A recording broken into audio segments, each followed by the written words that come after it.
إلهي بزنته لنكا مران منجدون انداوك أسجلين ليازو جمل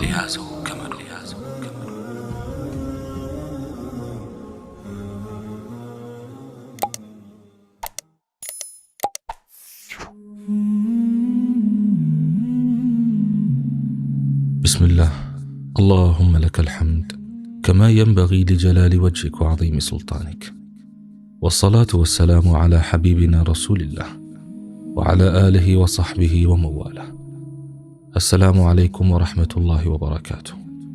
ያቀዳችሁትን ለማሟላት ቀንና ማታ የምትሰሩ፣ በሚገጥማችሁ መሰናክል የምታዝኑ የምትከፉ፣ በትዳር ዓለም ያልገባችሁ ነገር ግን ዲንና አኽላቅ ያለው ታማኝ ወንዴት አለ ብላችሁ ራሳችሁን ስትጠይቁ መልስ አጣችሁ የቀራችሁ፣ በትዳር ዓለም ገብታችሁ የትዳር አጋሮቻችሁ እንደምትጠብቁት ሆነው ያላገኛችሁና ያ ረብ አቅናልኝ ብላችሁ ወደ አላህ እጅ በመዘርጋት ፋንታ ፍች ተብሎ ወደሚጠራው ጨለማው ጎዳና ያዘነበላችሁ፣ ጤንነታችሁ ታውቆ በሕክምና ብቻ ተማምናችሁ በመጀመሪያ እጃችሁን ወደ ሰማይ ሳትዘረጉ በሀገሪቱ ያሉትን ክሊኒክና ሆስፒታል ያዳረሳችሁ፣ የዲን ትምህርታችሁን በሚገባ መማር የምትፈልጉ፣ ከየት መጀመር እንዳለባችሁ ያላወቃችሁ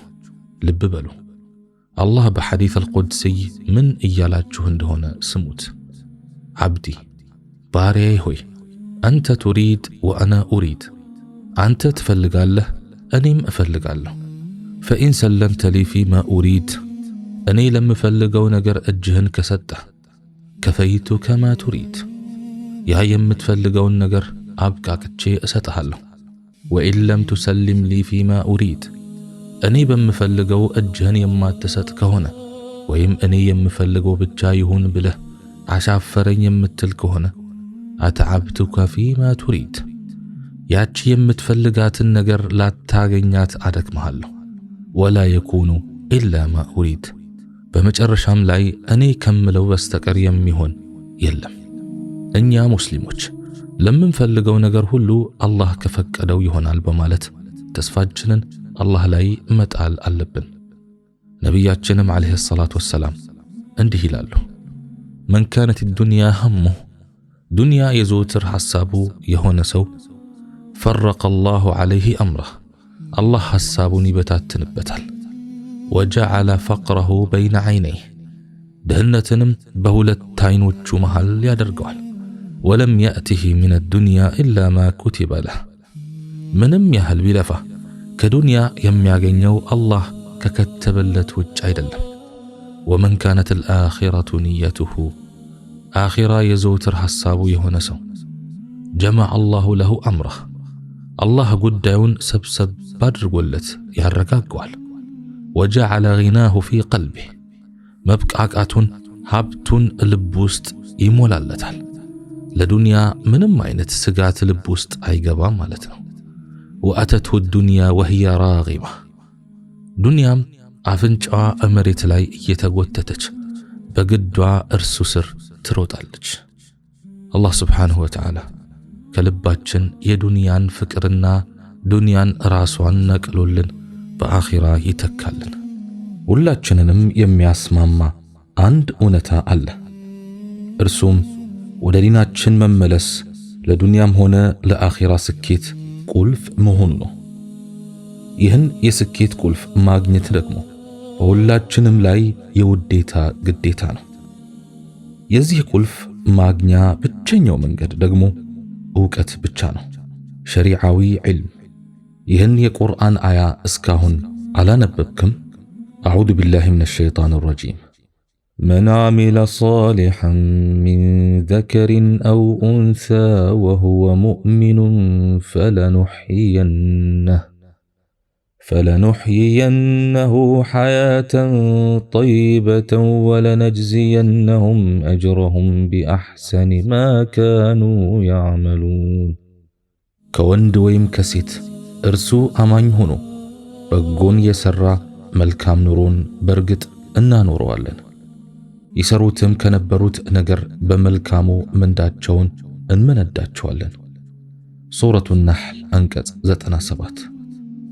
ኢማም አልቡኻሪ በሐዲስ ስብስባቸው ውስጥ እንዲህ ይላሉ፣ ዕውቀት ከንግግርም ከተግባርም ይቀድማል ሲሉ ርዕስ አበጅተዋል። ፈዕለም አነሁ ላ ኢላሃ ኢለላህ ወስተግፊር ሊዘንቢከ ወሊልሙእሚኒነ ወልሙእሚናት። እነሆ ከአላህ ሌላ አምላክ አለመኖሩን እወቅ፣ ስለ ስህተትህም ለምእመናንና ለምእመናትም ምህረትን ለምን። ሱረቱ ሙሐመድ አንቀጽ 19። እወቅ ብሎ የጀመረውን የአላህ ቃል አድርገዋል። ሐፊዝ ኢብኑ ሐጀር በዚህ አባባል የተፈለገበት ዕውቀት ለንግግርና ለሥራ ትክክለኝነት መስፈርት መሆኑ ነው ብለው ፈትሑል ባሪእ ላይ አስፍረዋል። ከንግግርህም ሆነ ከሥራ በፊት ዕውቀት ይቀድማልና ዒልምን ተዋወቀው። ካንተ የሚጠበቀውን ትተገብር ዘንድ ለዕውቀት የጎላ ስፍራን ለግስ። አላህ ጀነትን ያዘጋጀው ለሚታዘዙት ባሮቹ ነውና እርሱን ትታዘዝ ዘንድ ትእዛዛቱን ተማር። አላህ ምህረቱን ያዘጋጀው ከከለከላቸው ለሚታቀቡት አማኞች ነውና የከለከለህን በሙሉ ትርቅ ዘንድ ወደ ሸሪዓዊ ዕውቀት ፍጠን። ነቢዩ ዓለይሂ ሰላቱ ወሰላም እንዲህ አሉ፣ ከነርሱ በኋላ በፍጹም የማትጠሙበትን የሆኑ ሁለት ነገሮችን በመካከላችሁ ትቼ ሄጃለሁ። እነሱም የአላህ ኪታብና የኔ ሱና ናቸው። ኢማም አልአልባኒ ሰሒሕ ብለውታል። አንተ በርግጥ አሁን ዕውቀትን በመገብየት ላይ ነህን ወይስ ተዘናግተሃል? የዕውቀት ማዕዶች በዙሪያህ ወይም በዙሪያሽ ተጥደዋልና ተሽቀዳደሚ። አላህ ግዴታ ያደረገውን የከለከለውን ከተፈቀደው ለመለየት ቂራአት ብቸኛ መንገድ ነውና ታገሉ። አንችልም እንዳትሉ ትችላላችሁና። ረቢ ሀብሊ ሑክመን ወአልሒቅኒ ቢስሳሊሒን። ጌታዬ ሆይ ዕውቀትን ስጠኝ፣ ከደጋጎቹም ሰዎች አስጠጋኝ። ሱረቱ ሹዓራ አንቀጽ 83። ውዷ እህቴ ሆይ ኢስላም ከማንኛውም ነገር በፊት ዲናዊ ዕውቀትን በመገብየት ላይ አደራ ይላል። ምክንያቱም የምናደርጋቸው እንቅስቃሴዎች ዕውቀትን መሰረት ያላደረጉ ከሆነ ከልማቱ የምንዘፈቅበት አዘቅት ያመዝናል። አንዳንዴም በእኛ ሳይገደብ የእኛው የጥፋት ረመጥ ይቀጥልና ሌሎችን እኛ የሰመጥንበት አዘቅት ውስጥ እንዲዋኙ የጥፋት ጀልባና መቅዘፊያ እንድንሆን ያደርገናል። ያለነው በዱንያ ዓለም ነውና ብልሃትና ጥንቃቄን ከዕውቀት ጋር አጣምረን ካልተጓዝን ወደ ስኬት አንደርስም። በማስከተል መልእክቱ እህቴም ልብ ላይ ተጽዕኖ ያሳድር ዘንድ የተወሰኑ መረጃዎችን ከቁርአንና ከሐዲስ እያጣቀስኩ መልእክቴን እቀጥላለሁ። ከቁርአን ስለ ዕውቀት ፋይዳዎችና ስለ አዋቂዎች ደረጃ። አዋቂው አምላካችን ስለ ዕውቀት ባለቤቶች ከፍ ያለ ደረጃ አዋቂዎች በሚገነዘቡት መልኩ እንዲህ ይላል፣ يرفع الله الذين آمنوا منكم والذين أوتوا العلم درجات። አላህ ከናንተ እነዚያ ያመኑትንና እነዚያ ዕውቀት የተሰጡትን በደረጃ ከፍ ያደርጋል። ሱረቱል ሙጃደላ አንቀጽ 11። የዲን ዕውቀትን የቀሰሙ አዋቂዎችን አንጸባራቂ ፈርጥነት በአንቀጹ ፍንትው ተደርጎ ተወስቷል።